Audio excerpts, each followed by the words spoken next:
اقول لك طبعا خد كل. طيب هو ديننا بيقول كده. حصل ديننا بيقول كده. حبيبي انت اسمك ايه يا حاج؟ انا مساعد. حبيبي يا حاج مسعد، خلينا ناخد ال 20 جنيه يا حاج مسعد وامشي.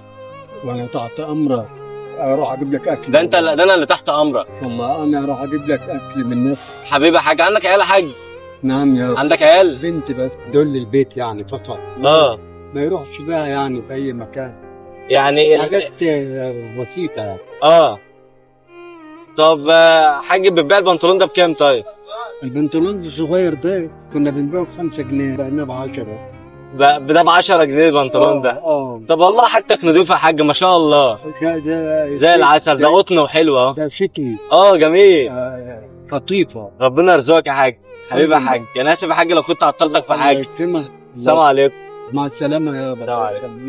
عايز اقول لك حاجه يا حاج مسعد، بس انا اسف انا روشتك معايا. نعم. امسك كده ال 20 جنيه، انا ولا عايز 20 جنيه ولا عايز اي حاجه. انا عايز اقول لك على حاجه بس. بص في العربيه اللي هناك دي كده تلاقي فيه مصور. يا حبيبي يا حاج. يا عم الحاج روح الله يكرمك. حبيبي لا حاج انت على راسي. حبيبي يا عم الحاج. الله يخليك يا حاج. الله يكرمك يا عم، ما انتش جعان. لا ده انت نموذج يشرف كل الشباب اللي بتتفرج علينا، ان الحاج مسعد راجل محترم. الله يخليك. والله العظيم كلنا نتعلم منه. الله يخليك، روح الله يكرمك. حبيبي يا حاج مسعد، انا اسف لو كنت صورت من دون علمك او حاجه. لا ده انا تحت امرك. حبيبي يا حاج انا تحت امرك طبعا. والله. هات يابا الله يرضى عليك. شايف؟ الله يرزقك من عنده. الحمد لله. انت قلت لي بتبيع ايه يا حاج بقى؟ امسك كده المايك ده واتكلم فيه. بناطيل اطفال صغيره. بناطيل اطفال صغيره. بنطلون بكام؟ مواليد ب 10 جنيه. ب 10 جنيه. تمام يا حاج، انت قاعد فين هنا؟